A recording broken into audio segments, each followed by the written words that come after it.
আমাদের এই যে মাত্র কাকরাইল মসজিদে আমাদের জানা গেছে যে নিজামুদ্দিনে এই ইতাতিদের প্রায় 4 থেকে 5 জন লোক করোনা ভাইরাসে ধরা পড়ছে। এখন তারা কোথায় থেকে আসতে জানা যায় না। এই সূত্রে আমরা দেখলাম যে কাকরাইলে 1 ট্রাক ইতাতিদের লোক ঢুকছে, অথচ পুলিশ ওইখানে গেটে আছে, তারা কোনো প্রোটেকশন নিতেছে না। আমরা বাইরে থেকে অথচ লোক ঢোকা নিষেধ। আমরা এখানে শুধু মসজিদের কয়েকজন আমরা খাদেম আছি, এই তাও আমাদের উপর চাপ আসতেছে। আর তাদের শত শত লোক এখনো মসজিদে আছে। এই ব্যাপারে পুলিশ কোনো প্রোটেকশন নিতেছে না, পুলিশ শুধু চা থেকে দেখতেছে। এই একটা জায়গা কাকরাইল, যার নামে যার জন্য আজকে পুরো বিশ্বে তোলপাড় চলতেছে, তারা শুধু এই তাবলিগের কাজ বন্ধ করার জন্য এই সমস্ত চাল চালাইতেছে। এটার দ্বারা পুরোপুরি প্রমাণিত হচ্ছে যে তারা ইহুদি এবং নাসরাদের এজেন্ট এবং দালাল।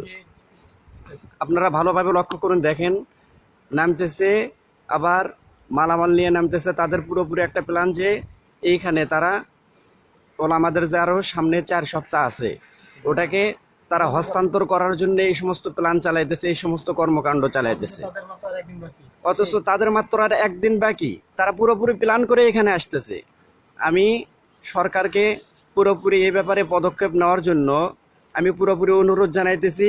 ধর্মমন্ত্রী সহ আমি দেশের যারা দায়িত্বশীল আছে তাদেরকে পুরোপুরি আপনাদের দায়িত্ব পালনের জন্য আপনাদেরকে জানানো যাইতেছে। আর বিশেষ করে এটা একটি ভিআইপি জায়গা, এইখানে যদি কোনো করোনা রোগী এবং কোনো কিছু যদি হয়, বিশেষ করে আপনারা সর্বপ্রথম কিন্তু কাকরাইল যে মসজিদ আছে তাবলিগের যে মার্কাজ, এটাই আপনারা বন্ধ করে দিতে চাইবেন। অথচ কিন্তু আপনারা দেখেন একটা লোক গেটে আসছে, তাকে ঢুকতে দেওয়া হইতেছে না। অথচ সে মসজিদের খাদেম অথবা হবে। কিন্তু দেখেন তারা কত লোক এখানে ঢুকতেছে, দেখেন আপনারা।